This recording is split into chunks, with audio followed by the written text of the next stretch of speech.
Well, Donald Trump called her a nasty woman, and Hillary Clinton accused him of being a puppet. Now, that pretty much sums up the tone of the last presidential debate before the US election. However, they did spend some time on policy as well, and immigration was one of the big questions. Here's a sample of the debate, beginning with Trump's plans to stop people crossing into the United States from Mexico illegally. I want to build the wall. We need the wall. The Border Patrol, ICE, they all want the wall. We stop the drugs. We shore up the border. One of my first acts will be to get all of the drug lords, all of the bad ones. We have some bad people in this country that have to go out. We're going to get them out. We're going to secure the border. And once the border is secured, at a later date, we'll make a determination as to the rest. But we have some bad hombres here, and we're going to get them out. When it comes to the wall that Donald talks about building, he went to Mexico. He had a meeting with the Mexican president, didn't even raise it. He choked and then got into a Twitter war because the Mexican president said, we're not paying for that wall. So I think we are both a nation of immigrants and we are a nation of laws, and that we can act accordingly. And that's why I'm introducing comprehensive immigration reform within the first 100 days with a path to citizenship.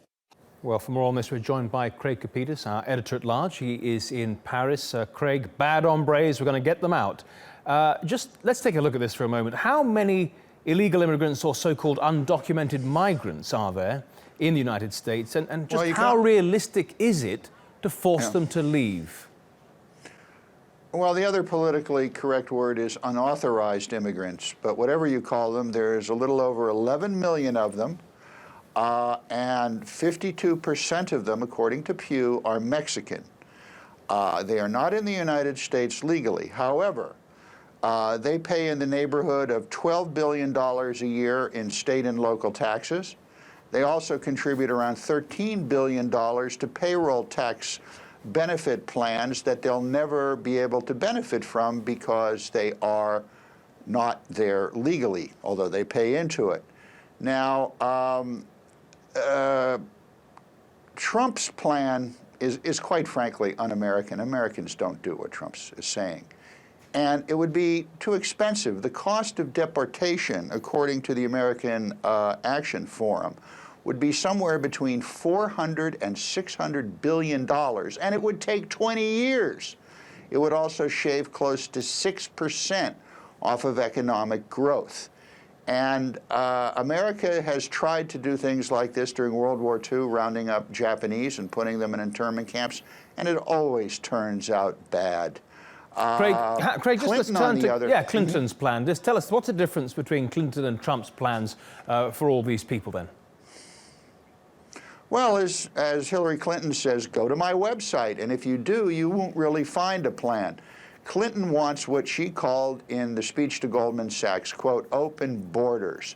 And she also wants amnesty for these individuals. But there's kind of a secret sauce in all this, Matthew, because the Democrats will tell you that if that happens, those 11 million individuals, or the majority of them, will be voting Democratic. And that would give the Democrats a hefty majority going into the future.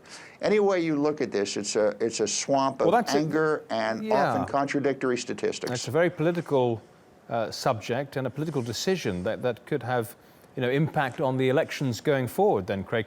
How does immigration compare to the days when, America's first waves of immigrants were landing on Ellis Island? I mean, what is the magnitude? Well, my parents were immigrants, and they were discriminated against, as all Greeks, Italians, Poles, Spanish, you name it. They all came in, they all went through this. It's different now because a lot of folks just don't like the fact that these individuals did not come in legally through the normal checks and balances.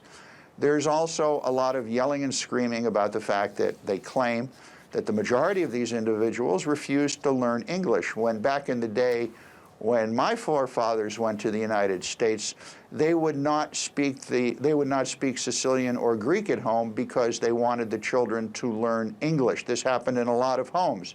So the atmospherics have changed. At the same time, and this is really important, you're getting a lot of juice from Silicon Valley saying that Clinton's plan has to come through. But, you know, Silicon Valley's emoji liberals are talking out of the side of their mouth, because the people in Silicon Valley, the very rich people, are pushing out immigrants from the low-cost housing in the area.